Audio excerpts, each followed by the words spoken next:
Miss Lakshmi Pramanik, Director Academics of BSB.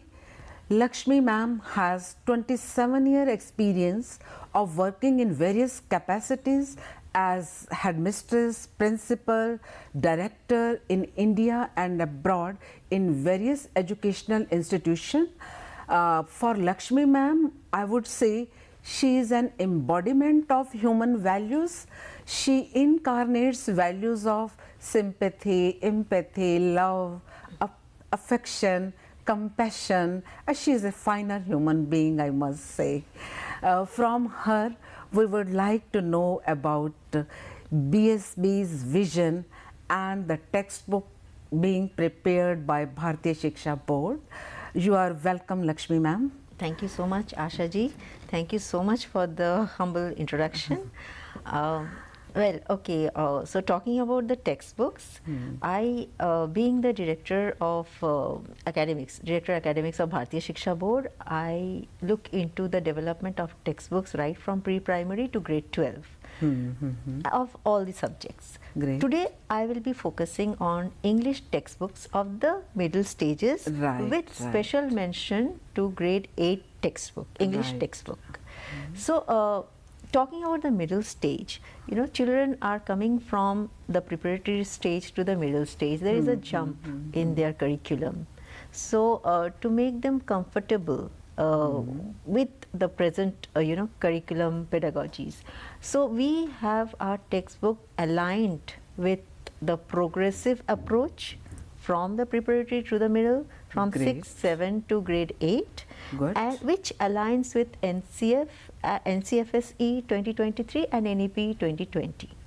Now, NCFSE is National Curriculum Framework of School Education and NEP is National Education Policy, which caters to the integration of LSRW, listening, speaking, reading and writing. I'll come to it in detail after some time. There's a very good integration of LSRW and all the curricular goals are taken care of.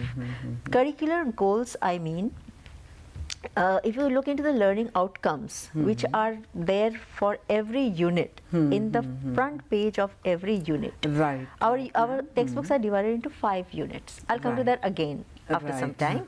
So every unit has got learning outcomes which aligns with the curricular goals suggested by NCFSE 2023. The curricular goals which caters to 21st century skill development of students, communication skills, collaborative skills, critical thinking, all right, and then we also have problem solving. All these skills are taken care of. Plus we have the curriculum is based on their cognitive, social and emotional development. Great. Right? The stories are based on various cultural outlook, so that you know their sympathy, empathy that you were just talking about. We look into the values that the students develop in due course of time. Plus, it's a competency-based learning. Competency-based learning in the sense it's a shift from memorization to application. Right. Beautifully put. Beautifully put in our curriculum. Then we also look into the interdisciplinary aspect, that English, how it is linked to various other subjects, history, science, social, all the other, you say other subjects as well, psychology, other disciplines as well. Then it is a very technology-based text. There are barcodes which if you scan, you will get all the listening skills there, and you will get all the teaching pedagogies there. You get the teacher's resource book in the barcode. Then it is also, so technology is very well integrated because our curriculum, the activities are research-based again. So experiential learning, technology integration is taken very good care of. We also look into multilingualism. Where if a child is studying English, how a poem, suppose we take a poem for example, the theme of the poem can be similar to a theme of a poem in their mother tongue. So the child is given a task where they have to research, get a poem having the similar theme, and for that the entire family gets involved very beautifully. They go home, they ask their parents, then the grandparents may get involved, and the entire is a very joyful experience, you can say. And this will lead to joyful learning. Joyful learning as well. Plus, if you see the Sanskrit shlokas, it is translated into English and into Hindi. We have a vocabulary page where the English and bilingual, meanings are given. So we look into multilingualism in, we have incorporated it in all the textbooks. And lastly, we look into environmental sensitivity as well. Great. Yeah, so our each lesson will have a SDG goal. Great. Yes, that relates to real life experiences and how they can save, respect and enrich their environment, how they can contribute to their environment. Beautiful. So we are looking into holistic development of a child, 360-degree development of a child to become global citizens. Ma'am, in SDGs, what kind of tasks they will be getting to do? We have got various activities. Now, SDG goals are kept so that they become aware that there is a hunger problem, there is a global warming that's taking place in our that's a crucial problem that our earth is facing right now. How can they reduce carbon footprints? How can they prevent wastage of water? How can they contribute to the society and bring the awareness among the masses, being young citizens? Beautiful. So, and all this they will learn through various simple activities. Plus, yes, simple activities. Plus, the activities are, framed in such a manner that they have to go out of the classrooms into the societies and get involved in social, cultural events to bring the community together. So we have taken care of all that. Ma'am, you have talked about that each book contains 5 units and all the units are based on certain themes. Ma'am, will you tell us what was the idea behind all this approach of creating unit on specific themes and all? Please tell us something more about it. We have got the textbooks which are divided into 5 themes. 5 themes, each theme caters to one particular topic. Suppose environment, suppose physical development, physical fitness. Maybe it is Bharatiya cultural values or in the value system is taken care of. So 5 units are, instead of having isolated chapters, the units are a blend of those chapters, that content which caters to one particular skill development. We look after one particular skill development in each unit. So be it art integration, be it through art integration, be it through SDGs, be it through various activities, writing skill, reading skill, listening skill, everything is integrated into one particular unit. It is a holistic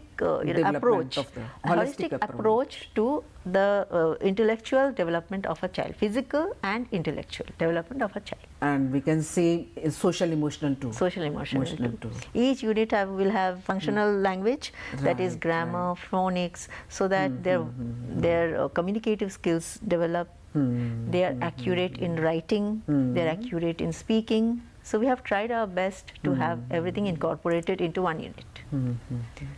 Ma'am, you have just talked about phonics, and we know that phonics play a very crucial role in the acquisition of language. Will you talk more about the phonics, how the phonics should be taught in the classrooms and all? Every unit has a topic on phonics. Now, phonics means it's an interrelation between letters and sounds. The students, Indian students, are not very familiar of pronunciation. How a child will be able to pronounce a word properly, how a child will be able to read properly, to communicate properly. If the child is accent, of course, another aspect is accent. So, look into the development of vocabulary, accent, pronunciation and reading capabilities. Phonics are very important. Very important. Yes. Right. So that the student, every child becomes confident speakers. Okay, ma'am, you have talked about this LSRW. Yes.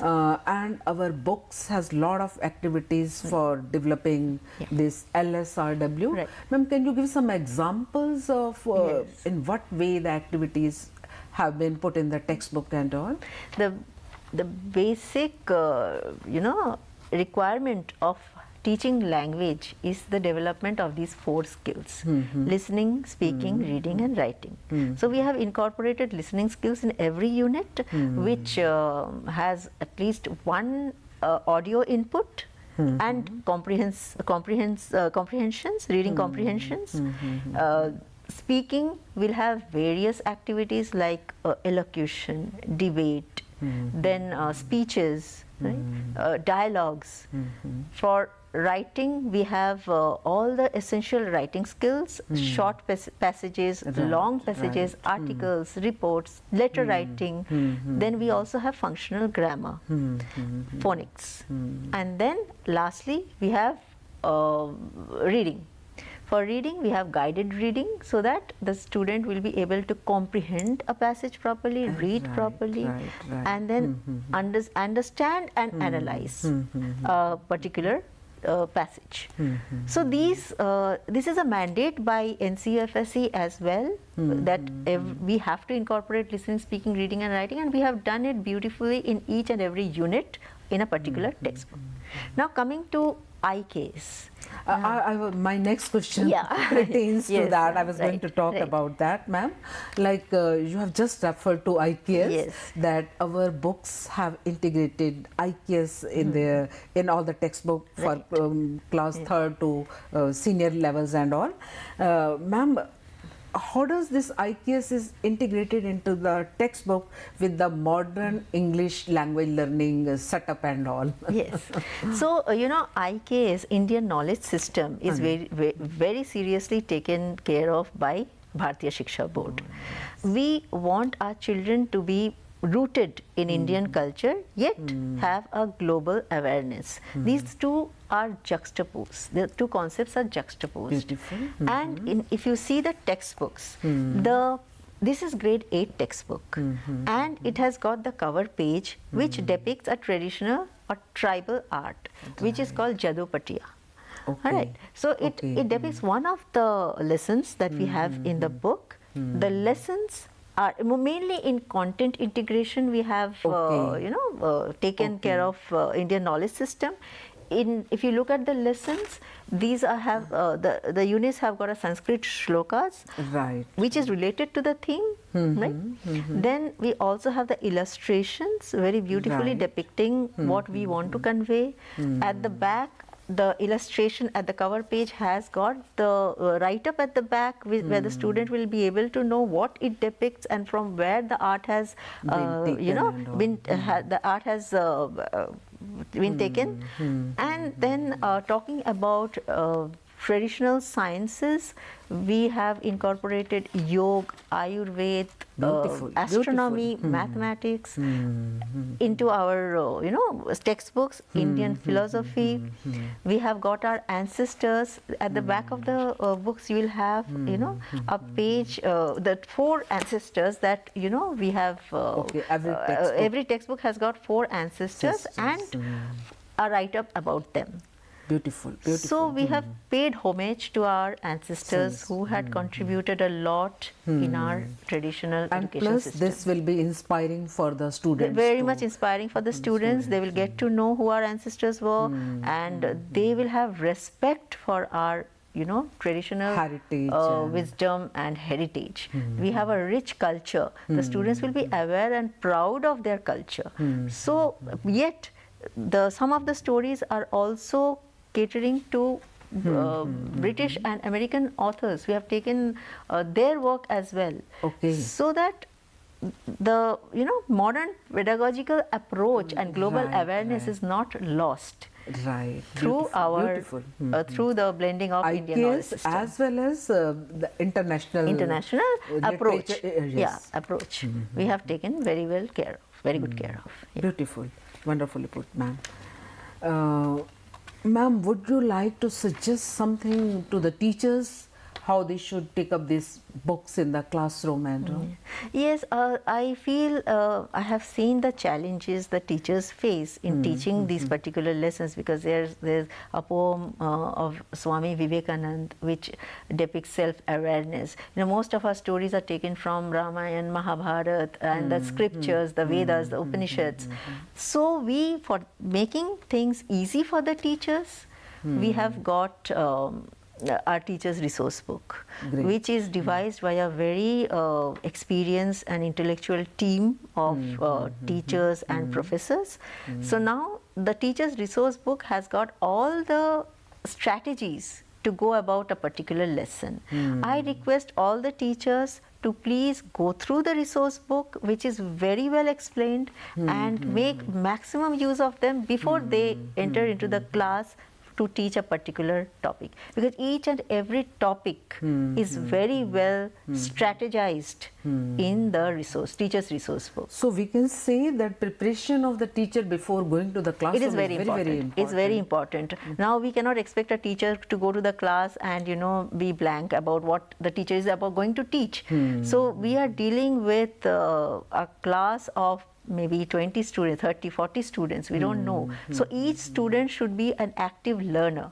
And in order to have a class of active learning, the teacher should be well equipped how to go about a particular lesson in that, but in those 40 minutes. Right. So each minute is important for learning to happen in the classroom. So I request all teachers to please be well prepared before they enter into the classroom, each and every day. Yes, I would like to add that the teacher should be prepared for all the parts of the lesson. Each minute of the classroom time should be Utilized. Yes. And the students should be given maximum opportunities to practice the language skill. Yes, not only that, it should be less of teacher talk, Yes. more of student collaboration. Right, It's not that the teacher should be keeping on talking till the end. We are away from rote learning now.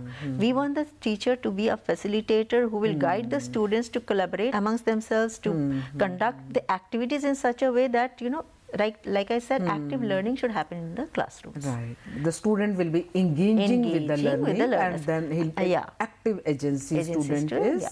It is the student who is in the center. Teacher is now in the role of a facilitator. And this is what the constructivist approach is also exactly talks about. Yeah, and not only that, the students of grade 8 will be going to grade 9, and they should be ready to face the board exams. So our curriculum should mold the child, make them so confident so that they are ready to take up challenges when they come up to grade 9 and 10.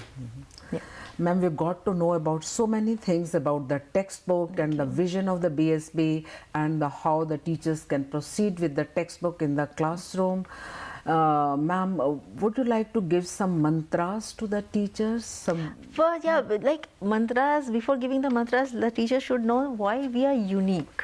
The uniqueness. Okay. See, we are unique in the way because we, like I told you, we have our curriculum set up in such a way that Bharatiya ethos is not lost, yet the child is global ready to face interviews, ready to write essays when they leave their classrooms, because they have to face the world. They have to take up, they have to choose a career path. So our textbooks are unique, and that it helps the students to become confident. They should not only become confident speakers, communicators, but also they should be they should have a well-grounded personality and character.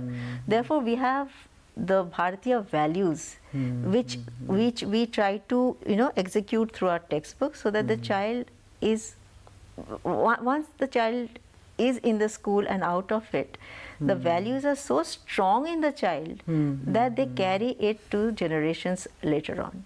So a value beautiful. system, yes, value system with a global outlook, with a round curriculum. Great. So all our textbook, be it English, be it other subjects, it Okay. all helps the child to develop intellectually, physically, emotionally, and socially.